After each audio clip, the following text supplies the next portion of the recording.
we're live and ready to go. Okay. I show it's not quite yet 5:30. I'll wait a few seconds here and we'll call roll.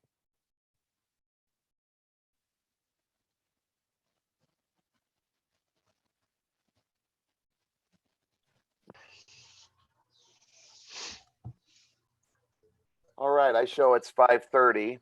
I'll go ahead and call to order this meeting of the Southeast Polk School Board, May 7th, 2020, 5:30 p.m. Karen, can you call the roll? Andy, Here. Fisher, Here. Krell, Here. Nave, Here.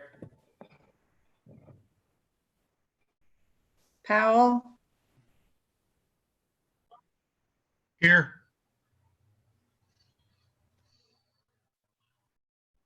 Slings, Here. Crab, Here. Okay, looks like we have all members present. We have a quorum.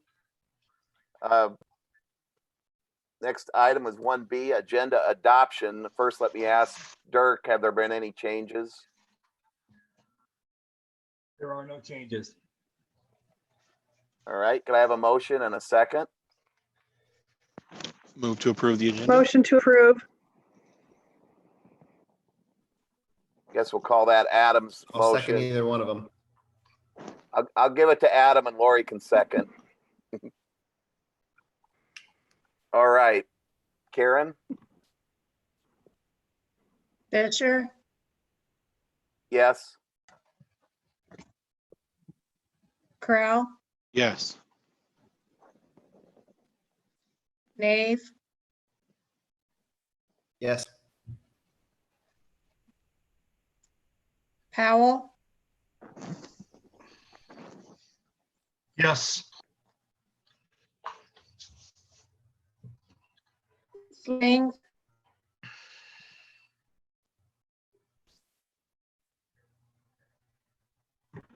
I couldn't tell if you said me or not. Yes.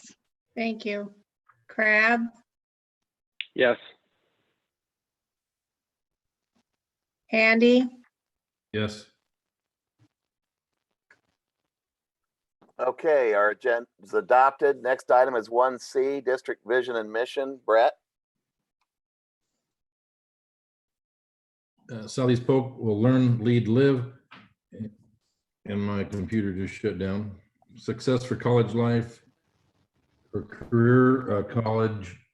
Success for college, career, and civic life. Engage all students in learning a challenging curriculum delivered through quality instruction. All right, I'm sure you had that memorized. You did an excellent job. Thank you. Next item is Next item is 1D, public comments. Jason, do we have anybody queued in to address the board? No, nobody is currently. Okay. I'll give it a minute in case somebody's trying to click in.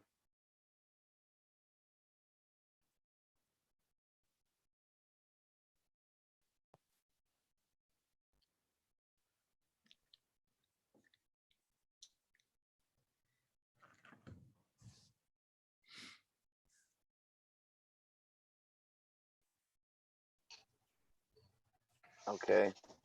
I just got a message that from Kevin Bacam. He hasn't received any emails or calls. So Jason, still nothing? No, nothing yet. All right. We'll go ahead and close public comments and move to Roman numeral 1E, consent agenda. Do I have a motion? Move to approve. Move. Motion to approve. I'll be second again. Yes, okay. This is like the game show buzzer. Adam keeps hitting it first and you're right behind him. Okay, any discussion or questions about the motion? All right. Welcome to all the new people. And thank you to all the ones that are leaving. Excellent.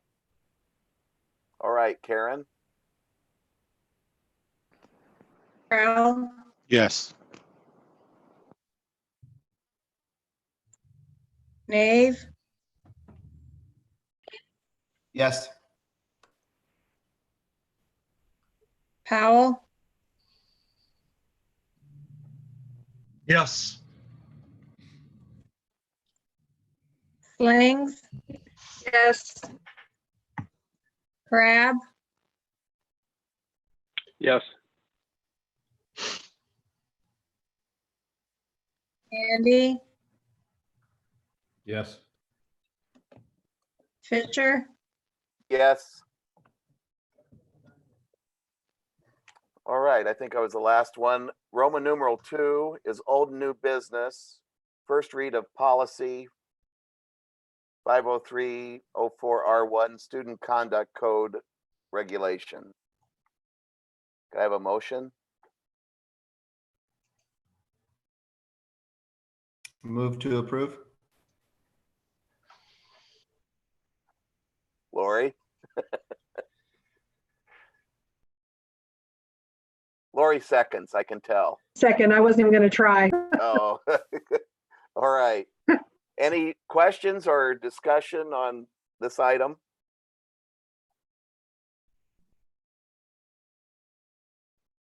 All right, Karen, Nave, Yes. Powell, Yes.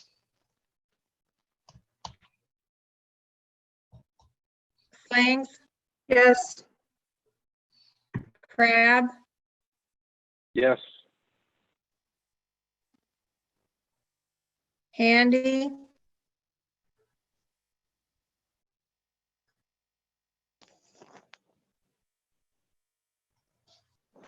Andy,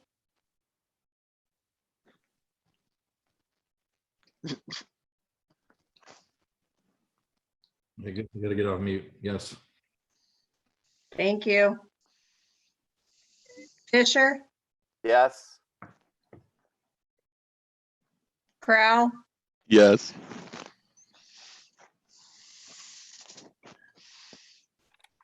All right. Next item is, I guess that concludes the business meeting portion of our meeting. And now we're on to Roman numeral 3, topics for discussion. First item is board recognition. And I'll jump in here. Just have a few words. May is School Board Recognition Month, designed to celebrate the contributions of board members to Iowa public education. This year's theme is Public School Proud, and Southeast Polk is certainly proud of our school board members for their work serving our students and our school. Our board members are elected to the position by the community, and they are volunteers who care deeply about our children, our communities, and our future. They spend a great deal of time at regular monthly meetings, reviewing board materials, communicating with citizens, taking advantage of board learning opportunities, and attending school functions and activities. And boy, do we wish we could be doing more of that. The Southeast Polk School Board is charged with governing our school district. They set the direction for the district, oversee the budget, develop policies, and make decisions that impact the entire community. Most importantly, they're committed to student achievement. Our school board keeps the district moving forward. They serve 7,000 students, over 1,000 employees in 15 different buildings, and are responsible for an annual budget of over $100 million. It's a big job for no pay, but our board members serve to meet the needs of our kids and our community. Tonight, we recognize the dedication and hard work of these public education servants. Please join me wherever you are right now by saying thanks to our school board members and recognizing their commitment to our school.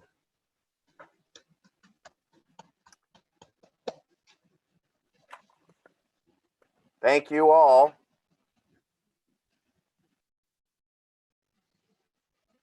We'll There will be more. We have another meeting in May. so that you will be receiving some more tokens of our appreciation. Thank you. Our next item is Roman numeral 3B, grab and go program update.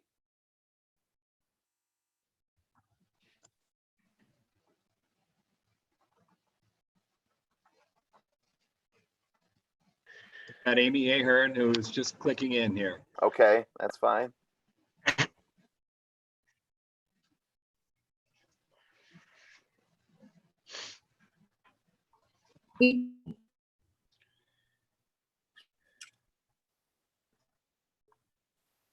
Just making sure you can hear me all. Yep, sounds good. Can everyone hear me?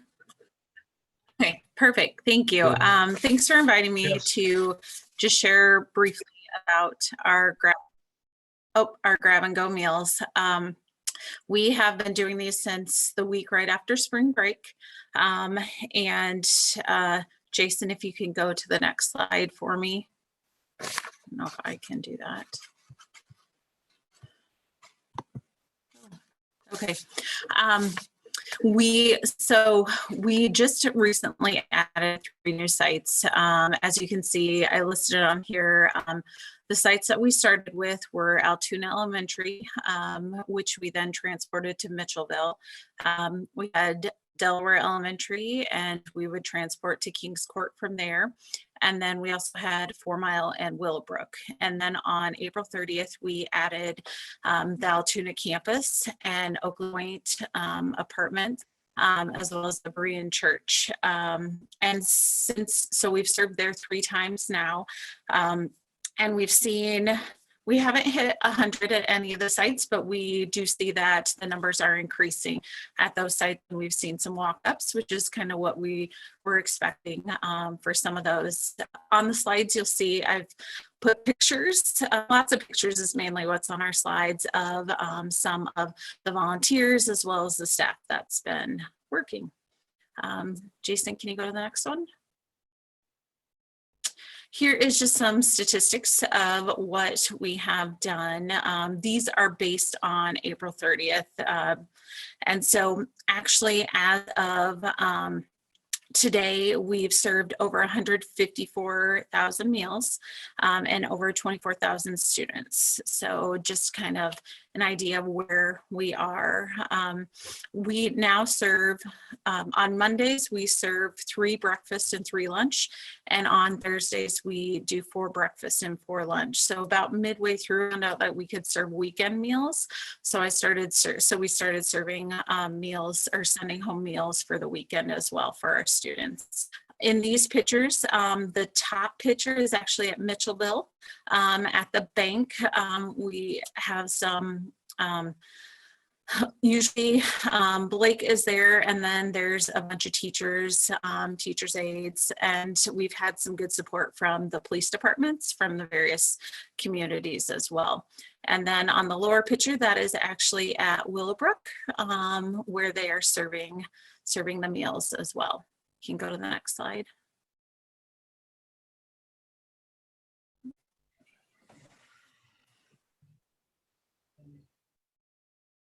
We've had wonderful people helping us. So when compiling, we've had over 105 volunteers and potentially even more now that have signed up to do anything from packaging meals to serving meals. We've had, and before this, we had 21 food and nutrition services staff, but since this week, I've had everyone back and they've been helping work too. And I can tell you, these people have been wonderful and just blessings to get to know, as well as they have worked hard helping us. We couldn't have done it without everyone that has been there. And it's been, like I said, it's been a joy to get to know some of these people that I haven't gotten to know before as well. The bottom left is a picture at Altoona Elementary serving, so you can see a variety of people. That's Tracy Dawson in the orange, and then Lori Pierce is there, as well as Amy Vitrito. And then in the top right picture is Belinda Reinhardt. She's been a lot of fun to have at the site as well. Next slide.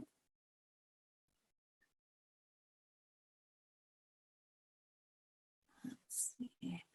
And really, I didn't have much to share other than those few things. And really, it's the pictures that kind of share it all. And if you've been to the sites, you've gotten to see the how much the families and the students appreciate it, as well as just the great people that we've had that have been helping. Again, they've been wonderful. There's not anything I can say for how thankful I am for the teachers aides. We've had bus drivers, we've had the food service staff as well. There's just been, everyone has stepped up and helped. It has been so wonderful and so nice. But there's some more pictures. Top left is again Altoona. The top right is at Mitchellville. The bottom right is Delaware Elementary. And then Melissa Ketch, who is administrative assistant here at the junior high, actually made these wonderful signs for 4 Mile. So you can see that sign is there. But it's been a lot of work, but again, we've had fun while doing it, as well as we've just seen how much it's impacted the community too. So if you have any questions for me, I can definitely answer anything that you have. Amy, this is Rick Powell. Thank you for being the organizer. I've heard nothing but good things about. Amy, can you hear me? This is Rick Powell. Yes, I hear you. Hey, I've heard nothing but good things, and I've stopped by a few times myself. It's very impressive. Which of the 8 sites is for the kids that go to Runnels Elementary? Actually, they can go to any site. Any of the kids can go to any site. I know we've had quite a few go to 4 Mile. There's been some at Mitchellville. And actually today I was at the campus today, and there was at least a few that said they were at Runnels too, for Runnels School. So they can, any school can go to any site. Okay. Is the closest Mitchellville or 4 Mile? Those would be the 2 closest to Runnels, yes.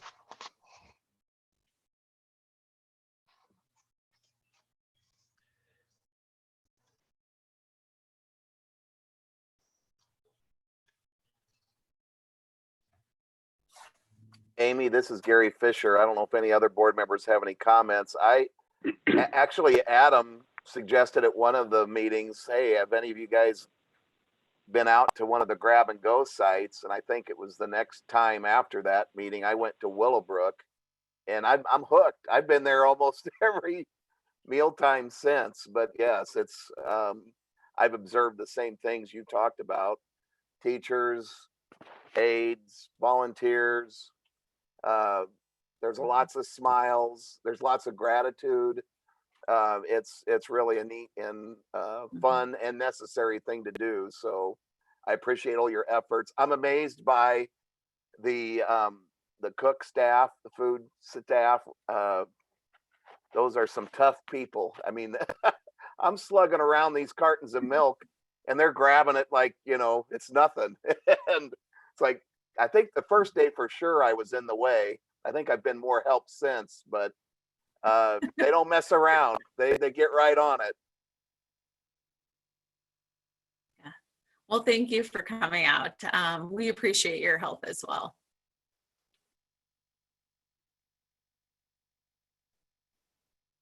Anybody else? I just want Lori? to tell you thank you.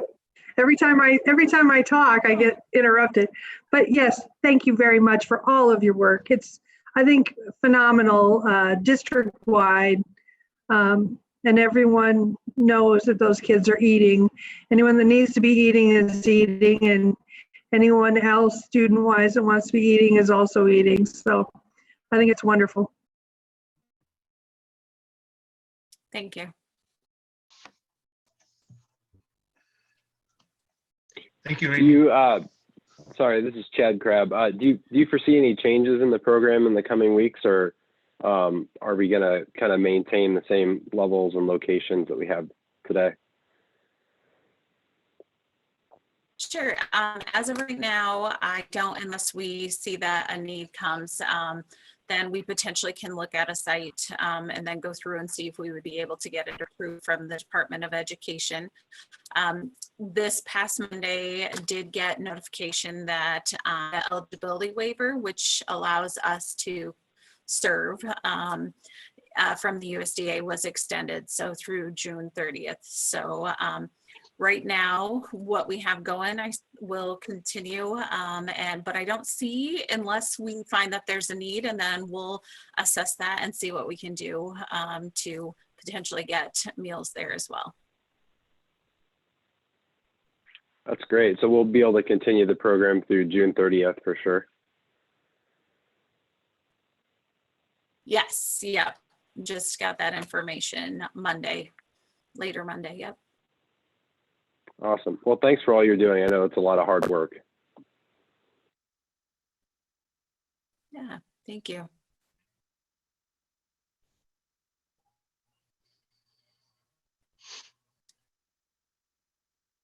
Anybody have anything else?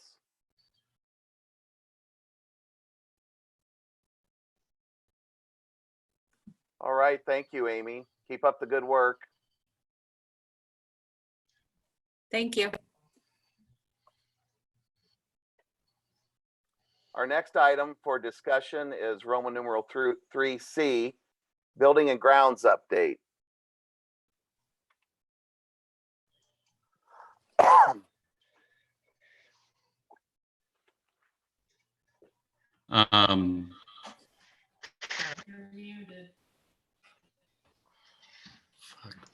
You're fine, Gary. Can you hear me? Yes, I can hear you. Great, thank you.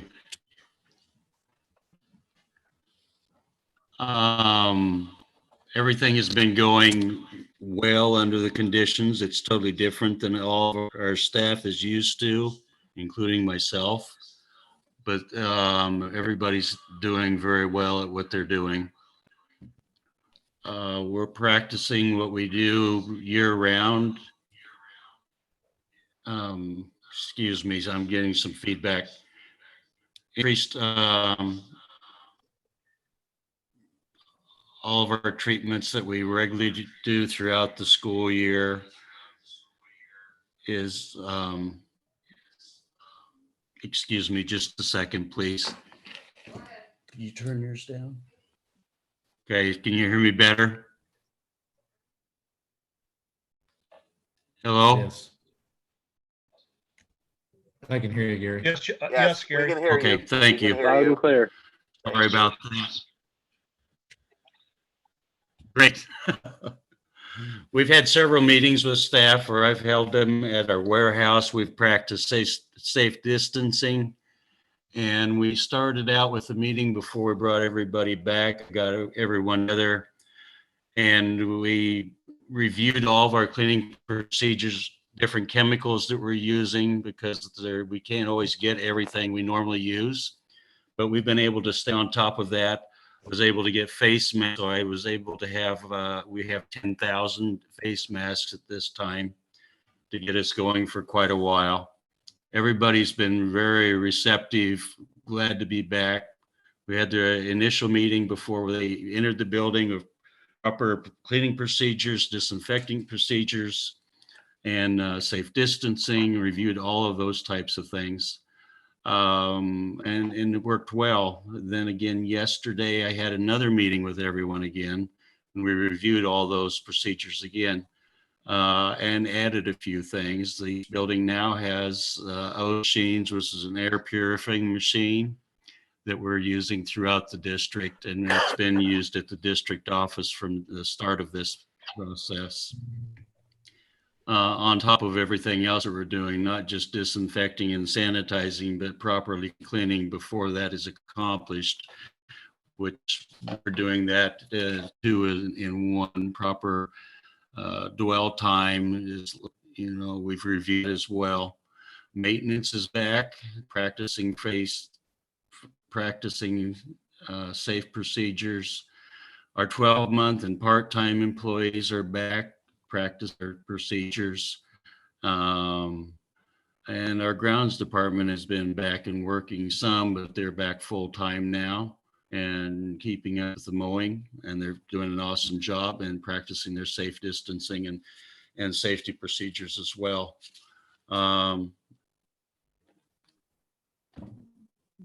Recently, the buildings have had students, parents come back to pick up their things from their lockers in their classrooms. So we've been pre-treating the classrooms and areas where they'll be and lockers prior to them getting their items out. And then we mist the items down as they are stacked out in front of each locker to be picked up. And then after they are picked up, we're cleaning all the lockers and disinfecting and sanitizing again.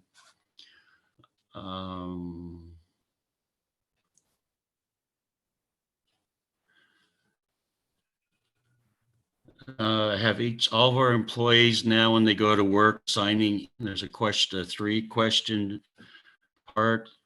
If they have symptoms, what they are, and they can answer. If they're no, they don't have those symptoms, they can go to work. If they answer yes, then they're sent home and then HR is contacted and let them know as also. We're also practicing taking temperatures as they arrive to work with the hands or touch-free thermometers. I still have some more on order, and I've been talking with Amy Kabahar, and she's got a few, and then we're getting by right now, but we're also requiring that we'll need some more. So should have those by the end of next week. So we're taking all precautions that we can to make sure that everybody's safe. We have had 2 people that we've sent home. One was a family member that had symptoms. So as a precaution, we sent that person home. HR was notified. Another one, employee's mother had a symptom. So as a precaution, she's no longer at work at this point in time either. Overall, I think it's gone very well. We haven't had any really confirmed cases that I'm aware of at this point in time. One is being tested, and it takes 4 to 5 days to get that test result back. So we should have those by the first of the week. And we can hope and pray that comes back negative. We do keep our sign-in sheets, records on file on a daily basis, so those will always be available.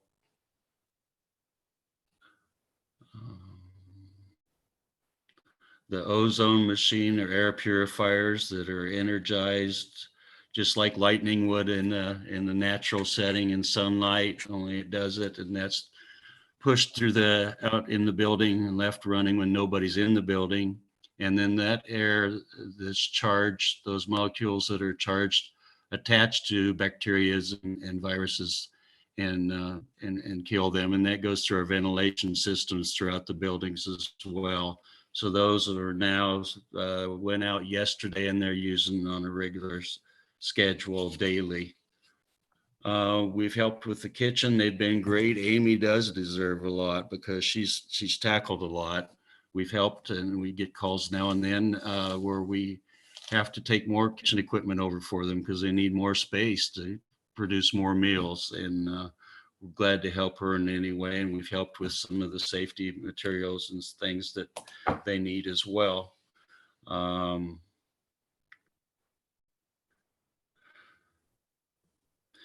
Today, we picked up 2 pallets of hand sanitizer from the prison in Mitchellville. They donated those to us, and we're glad to have that. It's on the truck, so we'll have that to start handing out tomorrow also, as well as some other supplies that are at the warehouse. Dan Schultz, I've been working with him regularly also. There's times he needs some things to do and protect his people and things coming up as well. So, and Dan's been great. his drivers have come in and set up a sewing shop and made face masks. And that was before we could even get them. So they did that, and they made, I think, several hundred of them and handed those out, and they'll be great for the drivers that are needed. Other than that, I think things are going very well. It's different than any of us are used to, but it's gone very well. We've increased what we've normally used to do to help avoid flu viruses and things like that. Colds, those seasonal things that we always get, allergies, which the ozone machines will help take care of allergens as well. So I think I know that we've taken all precautions that we can, hand washing, all those safety procedures that are required. Hand washing is a big key, but we have other things to back it up when hand washing is not available. Are there any questions at all? I'm sure you probably Gary? have some. I have questions, Gary. Yes. I'll wait for this stuff. Okay. One, the people that were sent home, we're continuing to pay them even if they have to go home and wait for a little while, right? Yes, that comes under a different, not out of our pay, but a different insurance coverage. Okay. And then my next question is, are we, the mechanics guys, can they work through like the things to be fixed list and get along a lot further into the summer with getting things fixed that need fixed, since we're getting an earlier start on things? And also, where are we compared to what we were going to have for this summer, like roofs or whatever? Are we able to start earlier because the building's open now?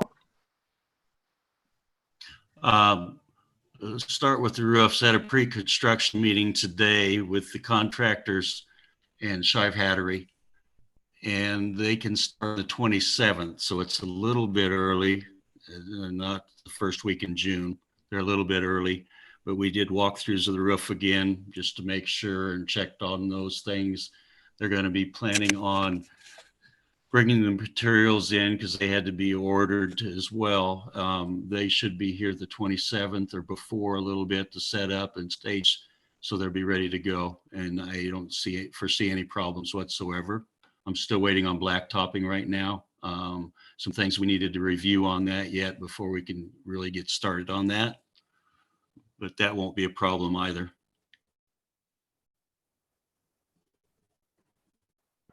What about the work list for your mechanics people? You know, with the Maintenance, yes, they're back and maintenance, working, and they're going through work orders right now and compiling those. And we are using vendors somewhat to do some of the larger repairs that needed accomplished. Okay, I just want to make sure we can get as far into the list as possible to get those repairs needed or completed while we're on this long break. So I just want to make sure there's nothing holding anything up. Yeah, no, it's working out real well because they don't have to work around classrooms that they would have normally had to. Class activities, students in the hallways, you can't go in a classroom to do things because of a class that's in place. So the buildings are empty, so they're getting quite a bit accomplished. Okay.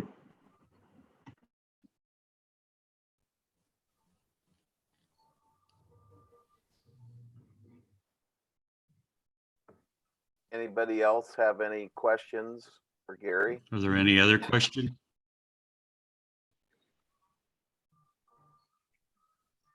Gary, I've got a question about these ozone machines. Does each building get one of those? Yes, they do. All They right. were handed out yesterday. Do they, and so do they get, I assume they get connected to the They've been HVAC around system. for a lot of years. Say that again. No, it's just a little square box that you plug in. It's a little square box, probably less than a 12 by 12 inch box. You plug it in and turn it on, and it's on a timer. the more, the larger the areas, the longer you run it. You can do 1,000 square foot classroom, say in 5 minutes. Oh, But wow. then you need to let Okay. it air out. That's kind of overkill even. So what we're doing is running it for 2 hours every evening. You can put it and run it on hold, but if I run it all night, say, then I have to open up the building to kind of air it out and let it, you don't want to breathe it. What you're breathing in is the same things that's going in airborne and killing, if you will. So you don't want to breathe that into your sinuses or lungs that can cause irritations or worse. So they've been trained on how to properly use that and be safe with it. How are the buildings themselves doing, given that, I mean, I know that any building you have that sits empty, it's hard on them. I mean, how are they doing? They're doing overall pretty very well. I mean, we've done our building checks every day, 7 days a week throughout all this. At times we found a few things. We found somebody had thrown a brick through a window at Delaware one day, things like that. But overall, a lot of things aren't being used, but the HVAC has been set back on nighttime setbacks. We haven't had to really adjust it up and down, so there's considerable savings there, especially now that the weather's where it is. We've looked at all the ways that we can avoid costs throughout this, but yet still maintain things. Trash pickup, we converted back to, instead of everyday pickup, we cut it back to 1 day a week. And then with the 4 elementaries or locations, schools that are being used by food service for their grab and goes, we've increased that to twice a week.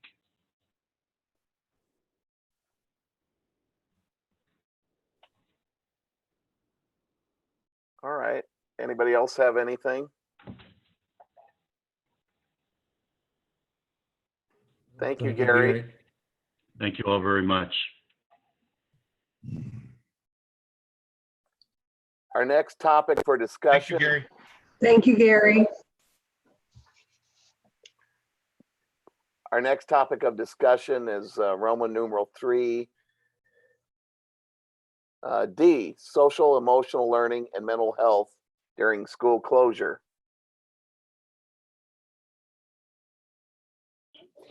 Good evening, board. As you've been hearing, the number of things that have been put in place since the closure to support students. And typically we come in and talk about the academic supports that we put into place, and those obviously are important. But we know that there are many social emotional needs that have been brought forth as a result of the pandemic and this closure as well. So tonight, I'm happy to have our new at-risk coordinator, Amy Anderson, who will be sharing with you some of the things that we are putting into place or are in place to help support students and families from the social emotional level as we continue to move through this closure and the pandemic. So I'm going to turn it over to Amy.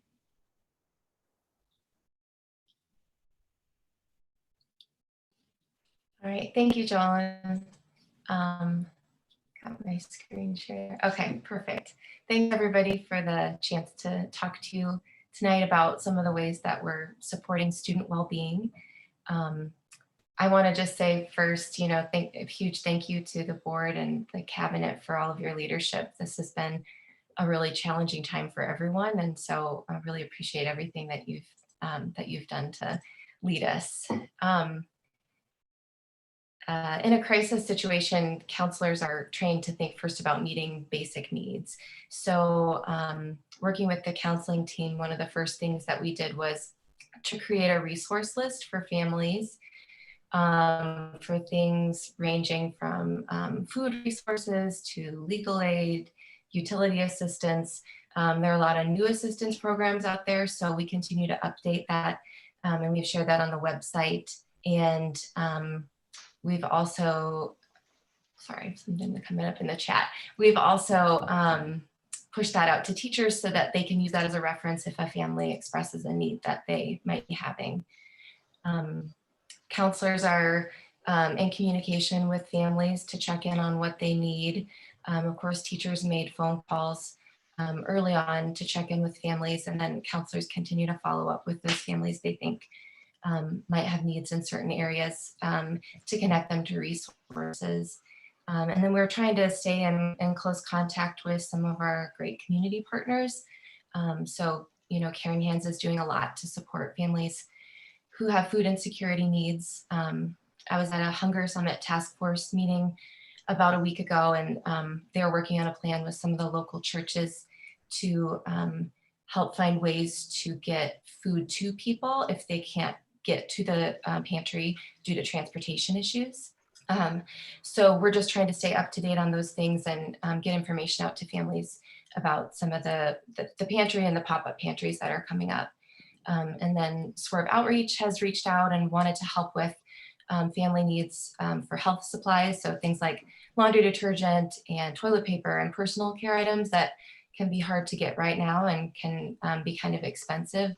And so we have a system set up with them so that we can reach out about family needs that we know of and then pick those items up and get them out to families. Another big consideration right now is mental health. I think all of us are under levels of stress that we're not used to. And so this is a challenging time for everyone. And for those individuals that struggle to find balance with their mental health under normal circumstances, we know that they might be struggling even more right now. Again, school counselors have been checking in with students, sometimes meeting with them through video chat to see what they need, or calling, texting families to find out what they need. And then we also have options where we can refer students out to therapy. So our student assistance program, that through Employee and Family Resources, all the time, students can get 3 free counseling sessions, and that extends to anyone in their family as well. And right now they've shifted all those services to online and telehealth appointments, but those services still are available. So we really want to normalize that and get the word out that that service is still available to students. We also have 3 different agencies that provide school-based therapy in the district. And all of those agencies have been able to offer online and telehealth appointments. So they've been in touch with the student clients that they already have to extend that service to them. I don't have exact numbers, but I've been in touch with the agencies, and it sounds like the majority of our junior high and high school students have chosen to continue with those services. The numbers are a little bit lower with our elementary students, but I think that's to be expected. Developmentally, an online appointment might just be a little harder for younger kids. All of those agencies are still accepting clients. So we have that as an option that we can refer families to if there's a need. And then that last link on there is from Please Pass the Love, which is a great mental health organization in the metro area. And they have pulled together a huge list of providers in Iowa that are doing telehealth appointments and are accepting new clients. So again, we really just want to destigmatize these services and get the word out to people, because anyone could be in need of extra support right now.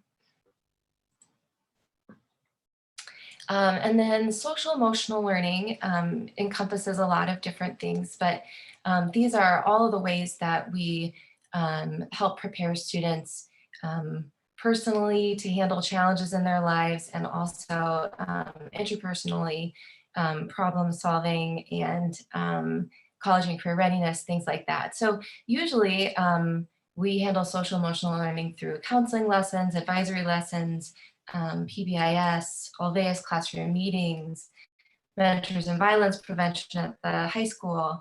And then teachers are always working to incorporate these things in the classroom.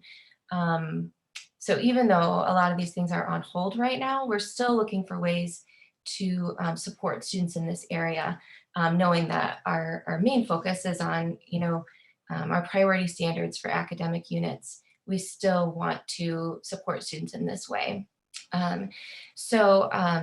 Counselors are sending out communication, trying to find a balance of not overwhelming families with too many emails. But counselors have reached out to families with resources. At the high school, they were sending about a weekly email with information on credits and graduation and the college transition for seniors. And then we have that one-stop shop website, and all of the counselors have their own websites or pages where they've linked resources for families. In addition to that, with the K-5 learning packets, PK-5 learning packets that are going home each week, we've included one page for social emotional learning. So the first couple of weeks, we included that resource page, information about things like caring hands, food assistance. But then we've transitioned into things on emotion regulation that we know kids are struggling with right now. And then, you know, a big category of social emotional learning right now is just all the things that teachers are doing when they hold those class meetings or those Zoom meetings with students. I think that their efforts to connect with kids and check in and kind of process what is happening for all of us right now has really gone a long ways to help kids feel connected to school still and reduce some of the isolation that they could be feeling. So just really appreciate everyone's efforts in that way. And I've seen tons of creativity come out of this. I'm sure you've seen many things on social media with videos that staff have created and pictures and scavenger hunts and, you know, Twitter decision day parties. And so all of those things, while we might just see them as fun, they're really huge for students' mental health and well-being because we're helping them have that connection to school. And then last, I just wanted to say, you know, for our students who are in a transition year, this is more challenging than usual. So counselors are really focused, and teachers, on how we can support students through that transition. And the 5th to 6th grade transition is probably the biggest one for student and parent anxiety. So we're setting some things up. The 5th grade learning packets have had information on the transition. And then we have class meetings coming up where the Spring Creek counselor and some of the ambassadors from 6th grade will actually be joining 5th grade class meetings to talk about Spring Creek and to answer questions. Normally we would do that in person, so we're just doing it virtually this year. So those are the main things that we are doing right now. But looking ahead, there's a few things that we're considering with our kind of return to learn plan. The first being that we know some students are going to struggle more with the adjustment and that transition back to school in the fall with whatever that looks like. And so we know we're going to need to spend additional time teaching expectations, maybe teaching new expectations related to hygiene and social distancing.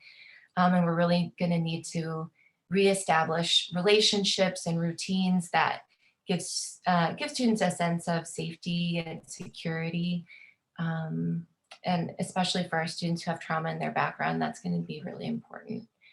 And then, you know, I think we realize that we're kind of at the beginning of the economic impacts that we're going to see from the pandemic. So we're anticipating increased food insecurity, housing insecurity in the months ahead. And so I think we're going to try and keep a pulse on, you know, assistance programs and just family needs so we can continue to support families and get them connected to resources. And then last, I just want to acknowledge, you know, the possibility that we could have students or staff that could lose a family member due to the virus or to unrelated things, but due to some of the social distancing restrictions right now, funeral services, the way that we traditionally would memorialize a life, have changed. And so we know that that might complicate grief for some people. And so we're trying to stay educated on how we can support students with grief in the months ahead. So I think that's all I have. I just really want to think as we return to school about how we can support well-being for students. And luckily, we have a lot of great frameworks in place already with PBIS and Olveus and MVP and our counseling curriculum. We're really well set up to support students. Does anybody have any questions?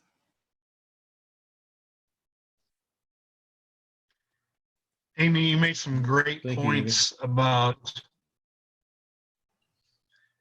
Amy, you made some great points about how some of our students or staff may have a family member that's affected, maybe even through this disease and unfortunately lose life. But I think we probably have a lot of staff, and I know kids that, you know, their parents have lost their job, and I think we have to be aware of that when they come back and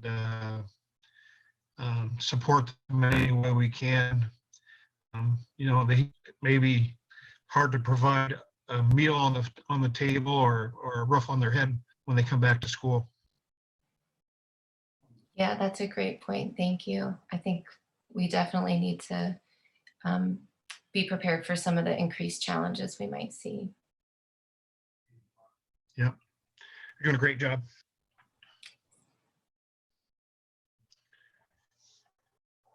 Amy, this is Chad jumping in here. I really appreciate the work that you are doing and the counselors and the teachers at reaching out and staying connected. Like you said, all those videos that kind of seem silly are really important to make kids feel like they're still, you know, part of this community. Do you feel like we've been able to reach most of the children, or are we having trouble getting connected with some of them through, you know, phone calls or Zoom meetings? Yeah, I don't have numbers on that, but I know that at the building level, counselors and administrators and teachers are in communication about that. I was just talking to a counselor this morning who was saying they had trouble reaching a family. The teacher, the counselor, no one has been able to get in touch with them. And so they were talking about what steps they might take. So I think at the building level, people are working really hard to connect with families, but it is a challenge right now. You know, we have some students, you know, where participation in online learning and things are great, and others where it's just a little bit harder to keep tabs on how they're doing. We're trying to get creative with that though too. I know most counselors now have set up like Google Voice accounts so that they can text families without using their personal numbers. And sometimes families respond a little bit more to text than emails and calls. Thank you. Yeah, to piggyback on that, Amy, this is Tom, Dave, sorry. Have you guys seen, I guess, a lot more people reaching out to you guys, or is it more just when we reach out to them? I think it's a little bit of both, but counselors meet weekly at their level, and I join them in those meetings. And I think it depends on the grade level, but all of the counselors have reached out to families and said, if you need anything, please contact us. In the learning packets for pre-K 5, we put all the counselor emails in there and said, please reach out to us. So I think it just kind of depends. I know at the high school level, the kind of questions they're getting tend to be more related to classes and credits and grades and things like that. But I know definitely we're hearing of situations where families need assistance with food and things like that too. So. Yeah, well, thank you guys for doing all the reaching out and stuff. So I think that is super, super important right now. So mental health is a huge thing for, I think, everybody right now. Thank you. Thank you. Mm-hmm. Thanks. I'd like to thank Amy for sharing all the hard work that has been happening for students and their families. And as we move forward in subsequent weeks, and I know Dr. Hlepnick will address this as well, we'll start turning our eyes towards the Return to Learn plan. And while that hasn't been formally released from the state just yet, we know that one of the components of the plan will be social emotional learning and behavior health. So we look forward to having Amy's leadership along with the counselors to help continue to provide that in an ongoing way in the coming months.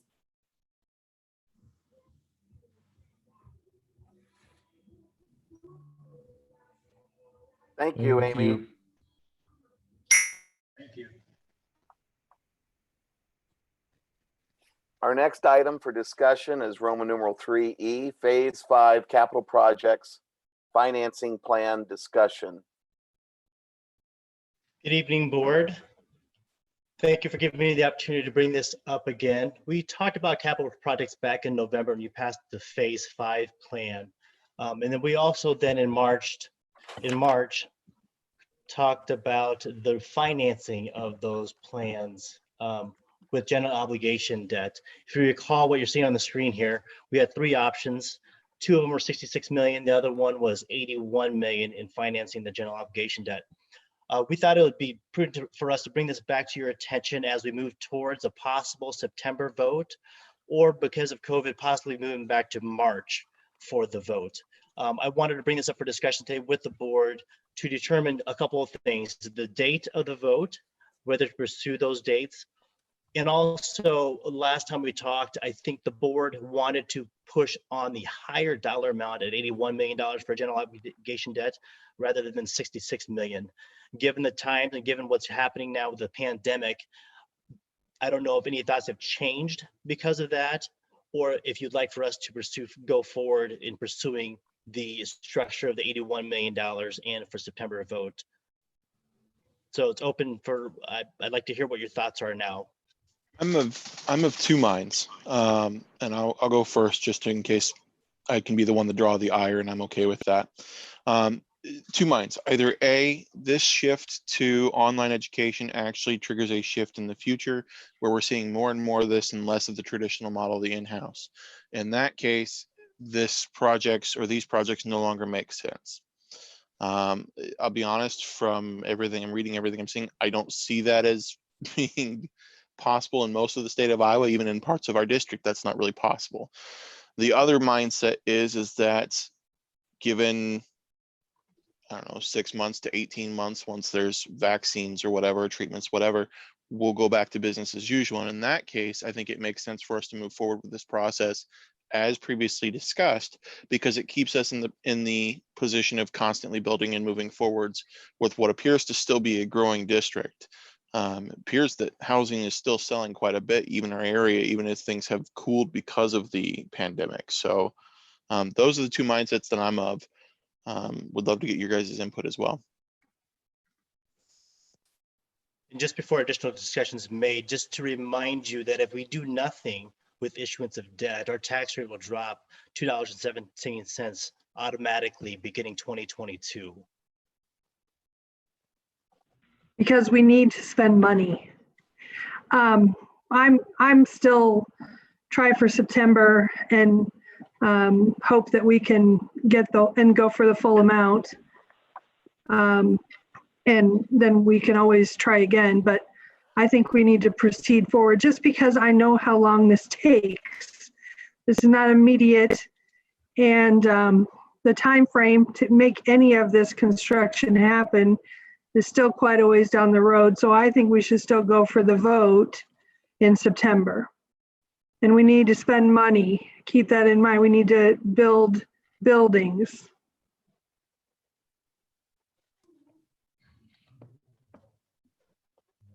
I'm with you, Lori. Kevin, So, go ahead, Brett. I just was gonna ask Kevin, what was the dates again? September, and the latest was what? March. March 2020, September 2020, March 2021.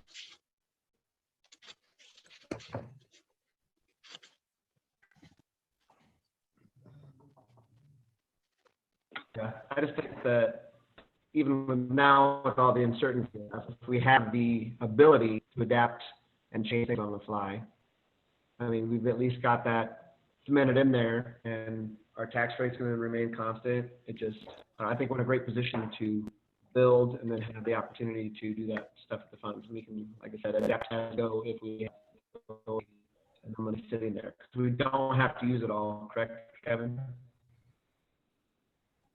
Rick? Correct. He says, no, we don't. We don't have to issue it all at once. Thank you. Right. Go ahead, Rick. Thank you. I don't want to speak over anybody. I agree. I agree totally with. If this gets approved, it's going to take a long time to construct. I think we were in great shape before this COVID-19 took place, and we need to get back to normal when it's safe. And I think we need to spend money from what I've been reading and what I've been listening to Kevin talk about. And I've been trying to put my mind around it. I trust Lori and Brett and Gary being the veterans of this group, but I think we need to move forward. And I think the September vote would be a great way to start.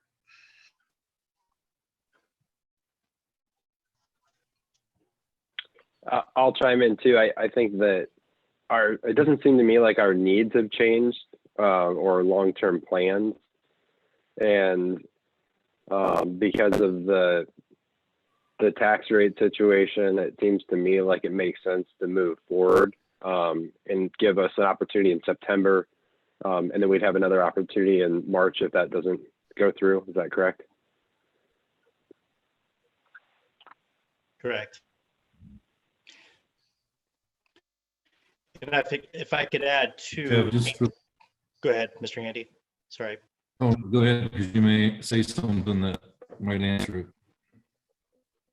No, I just say right now, from an economic standpoint, the market is open to bonds and the rates are very favorable in issuing bonds. There are school districts that are surround us in the metro area that issue bonds for less than 2%.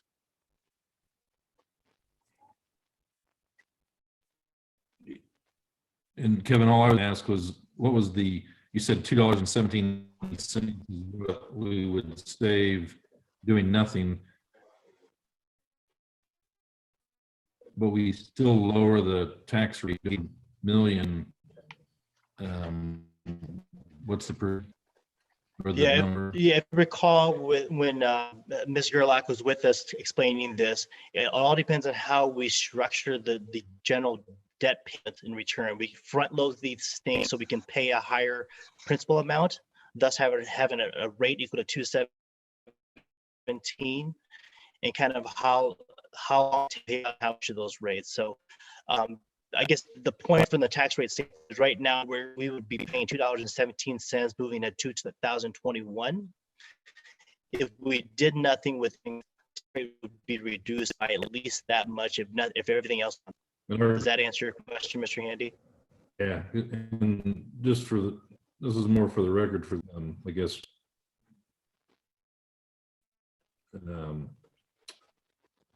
Tax rates at 15.59 right now, is that right?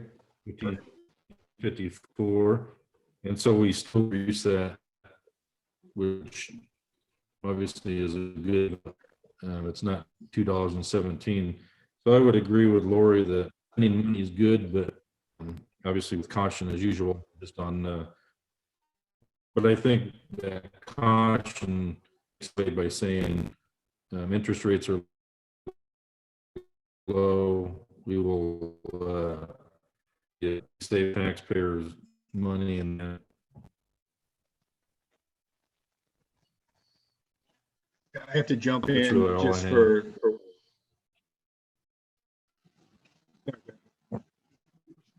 just one thing, just to kind of throw out there, maybe a couple of things. The concept of the tax rate going down, there's nothing wrong with that. The issue is our needs don't go away. So if that tax rate would drop, we would still have needs out there and eventually have the potential of a GO bond out there then that would cause an increase, which is the last thing any of us wants to do.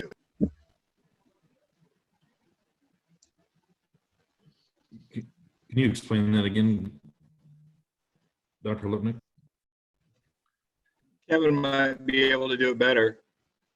Yeah, so if we do nothing for 2022, if we don't issue bonds for 2022, the tax rate would go down to 2017 if everything else held the same. Now, in 2023, if we were to say, okay, let's wait till then to issue these bonds and move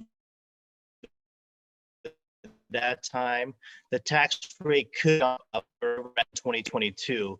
So Dr. Levnick's talking about kind of that ebb and flow when it comes to tax rate and not wanting things to go up and down, but to manage that tax rate at a level where we can manage it so that there is no upward movement. It's more of a managed decreasing or status quo from a tax rate.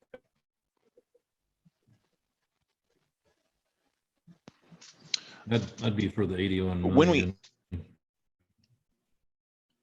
when we issue the geo bonds, Kevin, are we locked into a specific set of projects that we acknowledge that we can use those monies for, or does it allow us to be flexible so that if needs change, we can change that as well?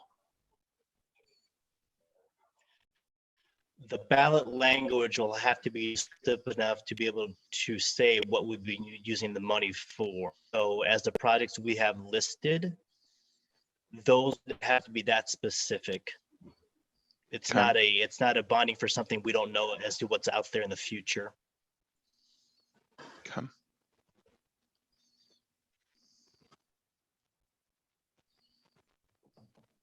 Kevin, I just want to make sure I'm I on. guess Oh, is your go ahead. Go ahead, Brett. no, I guess just for Adam, is that are you asking for the administration to relook at the list of what they got and That was what I was saying with my original or- comment from the start I of guess this, I was didn't I was understand concerned. your Sorry, I think there's some lag going on.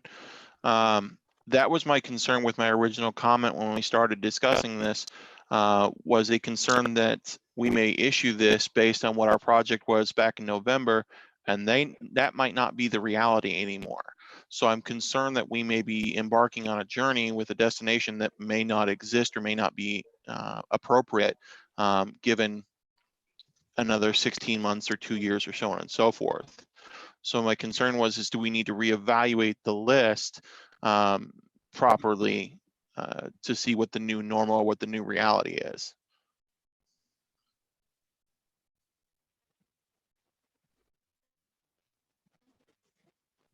I'm just going to do right now. We've been reevaluating the list since 2002. So at some point, I mean, we have to move forward on something. And if we get approval on the GO bonds and then we have to change directions, we can always do something different, as in go back to the voters. But at this point, I don't see the list changing at this moment. And we need to start planning for a September or March vote. But I've been sitting out here waiting since 2002 for us to go on something. So, and everything has just gone up in cost, gone up, increased, and interest rates are down. It's affordable. The school district is in a good place. We're tax rate steady if we do go, and if the voters approve it. And we're asking the voters first. So, but if something changes drastically, I wouldn't be opposed to going back to the drawing board and asking. I'm not expecting what's on that list. We're not going to have those needs 6 months from now.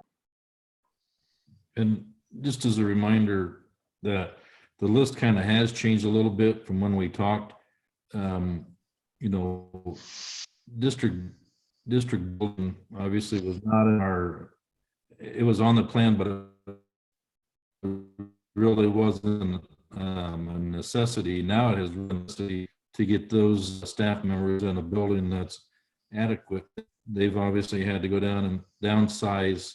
So I think that's even makes it more important to stay up on what we need, plus take care of the building, the district offices for one. Reminder, I guess the path that we were going, I would agree, has not changed. I heard Mr. Handy say it, but I didn't hear anybody else talk about a dollar amount. Mr. Handy, you mentioned $81 million. And for the most part, I'm hearing people say September 2020 for the vote. Are there any more thoughts about the dollar amount of issuance? I said would go for the full dollar amount. Day one. Kevin, I wanted to ask, is that 81, that includes the interest though, right? The par amount is 66? The 81 million was additional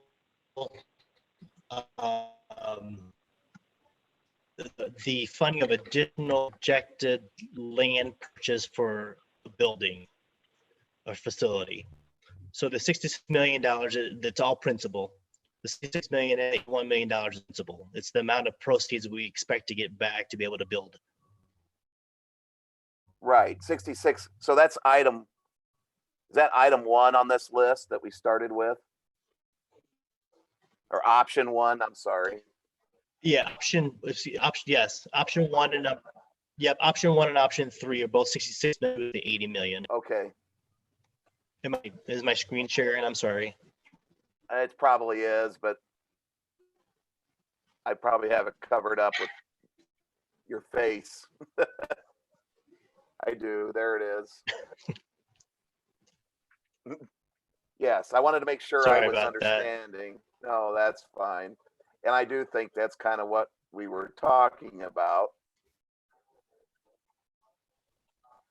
I don't know, when Tom and I discussed with Dirk putting this on the agenda, I think the last time we talked about it, it was another world. So we thought before we go marching ahead, we thought it would be a good idea to sort of put this as a discussion topic to take everybody's temperature. Lori, I'd be most interested in you because, you know, I expect tomorrow we're going to get a unemployment rate that's going to rival 1933 in the deep depths of the Depression. And so I'm curious as to you, Sounds like Lori. it's coming in around 20%. So with you in your banking role, and I mean, It's you're coming in seeing there pretty high. activity. Yeah, no, absolutely right. And so I'm wondering, what are you seeing as far as loan activity, mortgages, people buying houses? Rates are incredible, no doubt about it. Yes. The housing market is out of control busy. So we're doing the kind of business that we do in a whole year per month right now. And the houses are just selling like hot cakes. When I say literally this chair, 20 hours a night, 18 hours a day a night. And I haven't, now that isn't saying that credit isn't going to tighten up and the rules to get a loan are going to get more difficult as the economy, you know, spirals downward, and it will. And credit requirements will become more difficult. Higher credit scores will be required and all of that. But I'm seeing a large amount of people buying lake houses right now. I'm seeing a large amount of people. It's a whole different world than it was when we went into the recession because people were maxed out on their credit. Now they have funds, they have credit, a high credit score. I'm not seeing low credit scores right now. I'm seeing high credit scores. And everyone is wanting to buy a house. And these are people that some of them I think are, you know, have been furloughed, but they're still buying. So they're, you know, sure they're back at work before they close, but it's a very hot market right now. Okay, well, And that's it's a helpful. hot market on the east side of Des Moines. So they're kind of strict. Yeah. Well, I have some trepidation, but I will say, given the economic picture, but if we move forward, we ought to be in a position to get some exceptional rates. I think the school's credit rating, if that's probably not the exact word, but we've done a good job of paying our bills timely, even ahead of time. And so we would be a good credit risk and we ought to have a good bonding rate. And so if you need to go to the market with this kind of ask, I think the rates are going to be, you know, I keep saying it, but my gosh, they just keep going lower. It's hard to think that they'd be any lower than they are right now, but even if they stay in this range, I mean, we were paying off not that long ago some 5% money, and so this was, Gary, I mean, Gary, they're talking about, let me interrupt you. They're talking about negative interest rates. I was reading that Right. this week, so right, they're going below zero. right.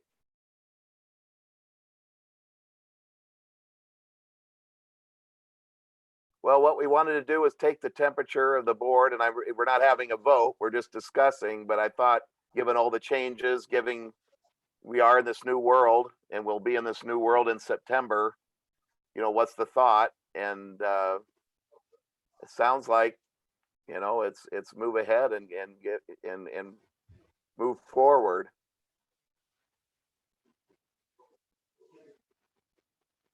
Does anybody else? So it sounds have like the consensus was again the consensus was again the larger amount in moving forward September. So I don't know, Dr. Holupnik, do you have final thoughts? Well, Gary just kind of summed it up. We wanted to get an idea because obviously so many things had changed, but our needs haven't changed. Although Lori may be hitting on something that maybe they are changing and we don't even know it right now. Before this meeting, I was on an hour-long meeting as the Iowa rep of that Midwest superintendent's group that I'm in, and what everyone was being told from Ohio all the way over to Iowa is that over the next couple months to year, they expect an exodus to population centers. Which obviously, when we look at the state of Iowa, that's right where we sit, and to be prepared for rapid enrollment jumps may be counterintuitive with all the unknown that's out there right now. And so I think, like I said, I don't think our needs are any different. Adam, I absolutely agree with how you started us off in this conversation. There's a world sometime where that online thing takes over. I'm not so sure that what's happening right now isn't driving people to want that a little bit less. I don't know. Time will tell. There's certainly a place for it, but I don't think the face-to-face side of education is going. So our needs, our building needs, our infrastructure needs, I don't see them changing. So it's just a matter of how we get there. And that's what the purpose of the discussion was tonight. I really appreciate hearing everybody's ideas. Well, Kevin, before I lose you, I've still got to make sure I'm on the right page. You're talking about option 2, then, the 81 million par amount? Correct. Okay. Correct. I'm still holding on to my wallet, but I'm only one person of the board, Yep. I know. I like the smaller option options, 2 is September vote. This will be interesting because the part of the process of the bond issuance is to collect 25% of the on a petition, 25% of the previous voters. So this would be interesting how we go about this moving forward. I'll have to get some advice from our attorney.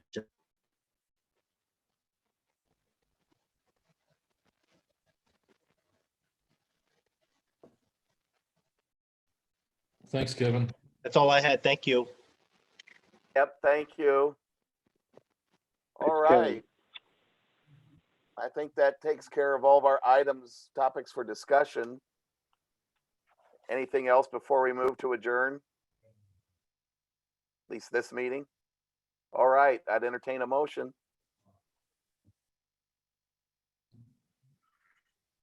I'll make it. adjourn. All Second. right. All those in favor, aye. Good luck. I hope I Aye. can connect the closed session. I'll try it. All right. All right. So we go to the other one now? Yes. Yes.